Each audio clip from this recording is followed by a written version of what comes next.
Hey guys, Benji here, your seventh and lead guitar player and all that jazz. So, first of all, thank you so much for being part of Patreon. It's really important to us and we really need it, so thanks. The first and second question actually. So back in 2008, I was studying music in Bordeaux, France. And like most people in their early 20s, I felt like a bit of an adventure, go and backpack and see the world, all that jazz. So I actually already knew the band. I knew about the Aurora Veil and I loved it. And I saw online on MySpace that the guys were looking for a guitar player. So I auditioned. They chose me. And I made the move down to Australia. So sure, things were not simple at first, but I'm well adjusted now and the guys have been traveling a bit, so they know where I'm coming from, like, literally, which is nice.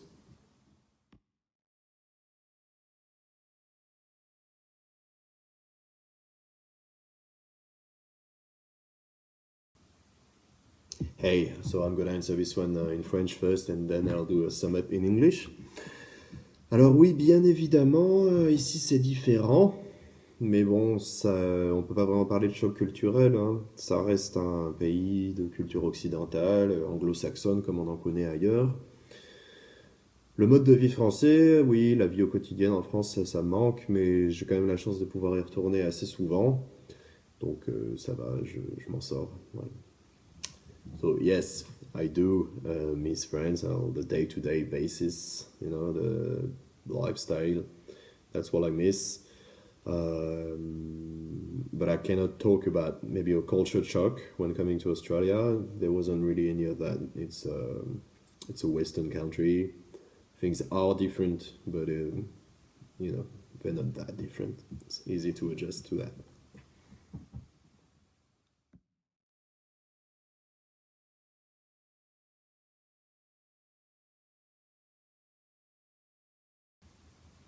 Hi, Riz. So, like most teenagers, I just wanted to rock out, really. Wanted to get the girls and all that.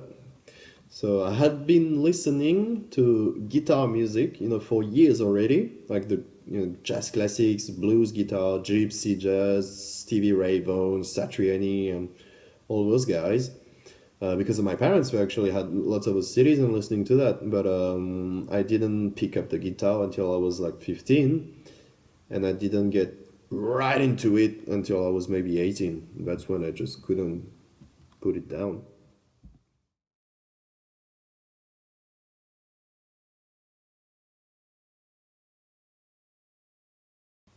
Hey guys, so first question.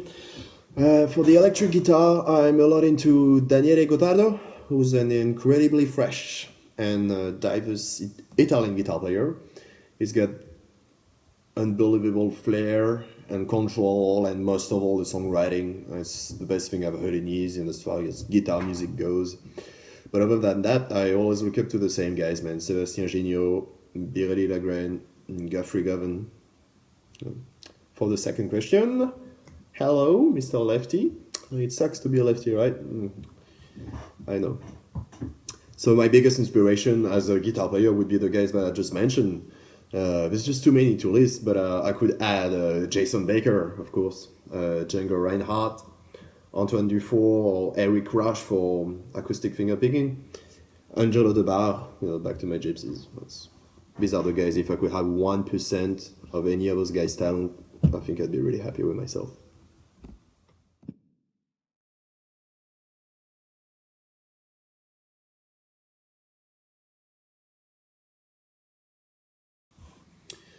I basically owe all my speed to the Rock Discipline DVD by John Petrucci, who needs no introduction, right? That thing contains all the basic scale shapes you will need in rock music, and John Petrucci just made really fun exercises with it, and I just learned it and played it over and over and over and over again. So you build it with the metronome, you don't take any shortcuts, huh? And you don't put too much gain on the amp, and you have to be extremely hard on yourself. You have to record it, listen back, and do it again.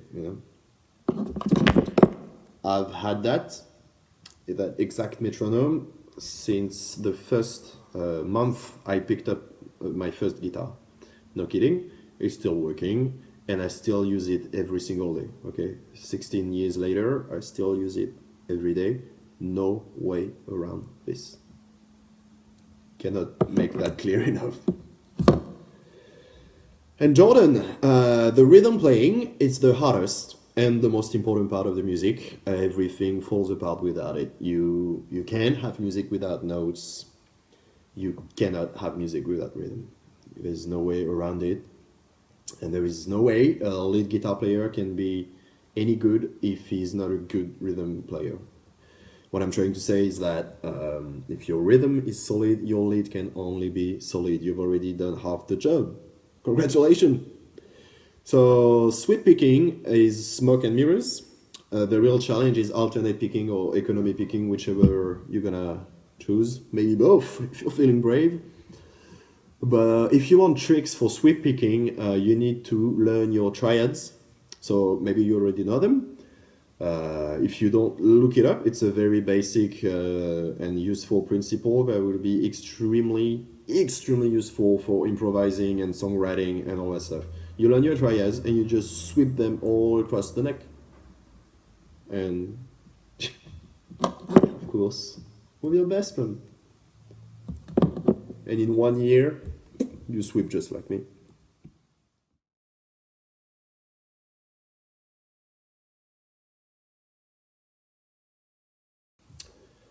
Probably Obsen by Meshuya. Like everything, every sound these guys make is just so crushing. It's incredible. Huh? But the thing with the tone is that it has to suit the music, right? And it doesn't necessarily mean having a crystal clear production. So in that aspect, Sound of Perseverance by Death is perfect for me. It's just you're right into it. You're in the middle of the guys jamming and just get just shivers just saying it. Incredible.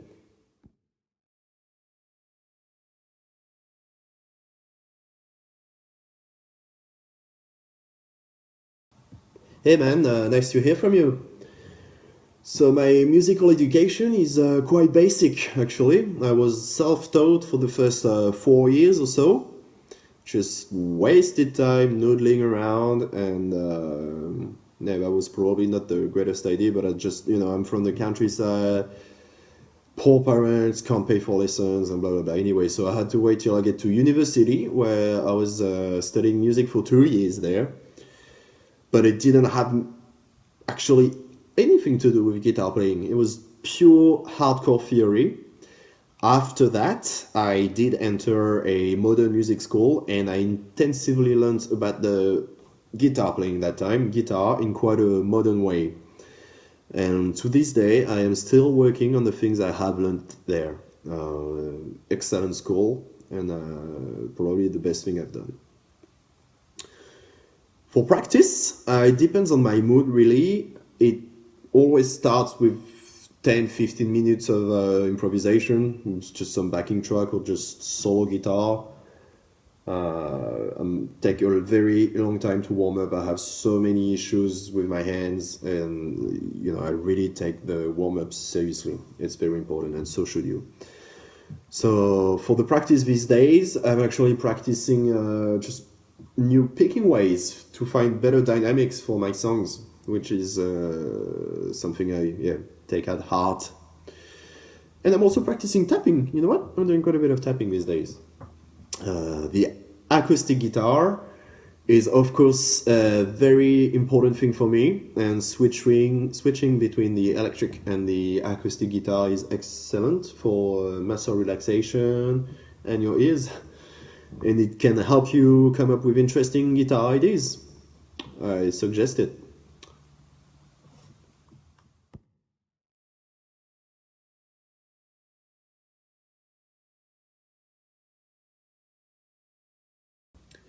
The answer is of course Chuck Schuldiner, so we can jam symbolic entirely over and over and over and over and over again.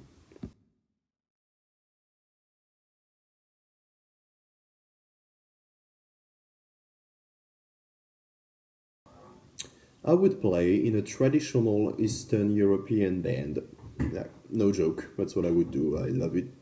I love it so much. Two acoustic guitars, gypsy, one double bass, one violin, one cymbalum, and I'm the happiest man on earth.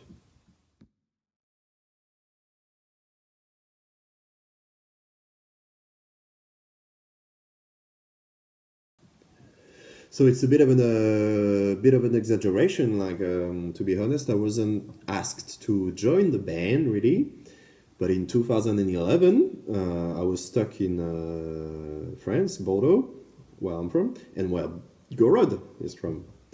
I didn't have a visa to go back to Australia, and at the time, Gorod were auditioning for a new guitar player. So I could have applied, but I didn't, just in case my visa would come through, and it did in the end. I'm good friends with the mastermind of God, Matt. So no guarantee they would have picked me. Because like the new guy is excellent. Well, the new guy is not so new anymore, but Nicola is excellent, and I had my chances. I guess I could have auditioned. I didn't, but I had my chances.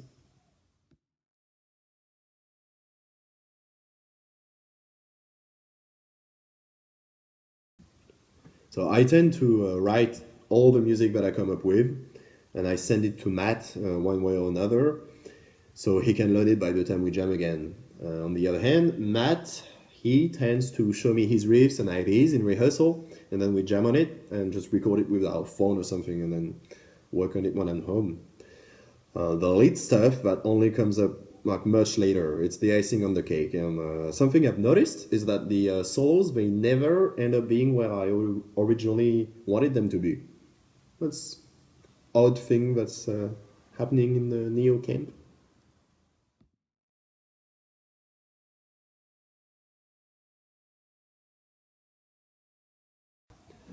It's a mix of both, man.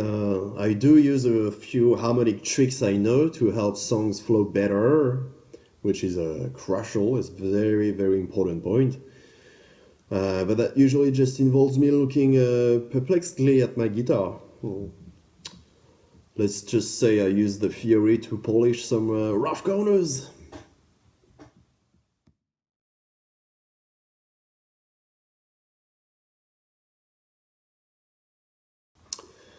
I know what you mean, man, but unfortunately, those moments of grace where I get shivers from my own playing is just getting more and more rare. So, of course, whenever I come up with a riff that makes me feel any bit of electricity, I am going to write it down, I am going to record it and play with it.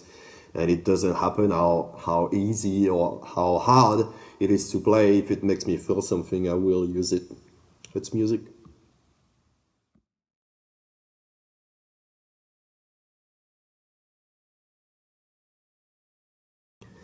I don't think that's gonna happen yet, Matt. The music, I think it needs to remain accessible to as many people as possible. You know, it's basically a business card these days. An expensive business card, but it's just so easy to obtain music for free. So that and it just needs to be obtainable for the most people. The merchant side of the band that can stay on private platforms, but the music, I reckon, it's for everyone.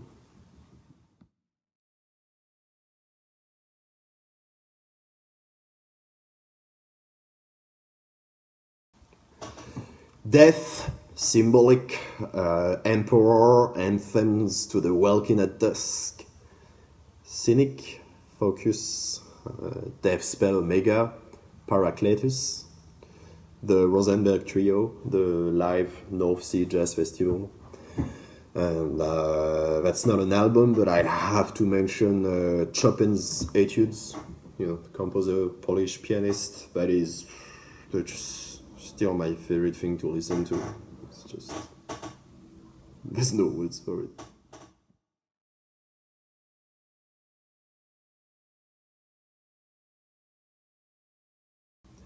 I'd say Once Upon a Time in America. So good. The Fountain by Darren Aronofsky, incredible. Blade Runner, love Blade Runner. Tetsuo, that's crazy. And Akira, So I have to say I'm not that much into animes. I do not watch animes, but Akira, oh my god, that movie just shocked me. And still shocks me every time I watch it. Incredible. For the books, I'd say The Man in the High Castle by Philip K. Dick.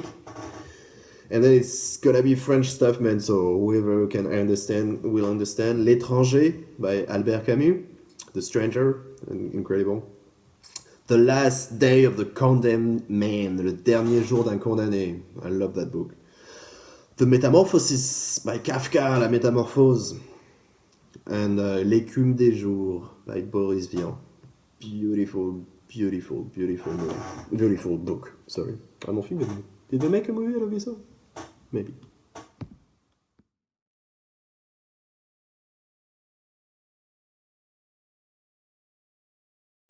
Hey John.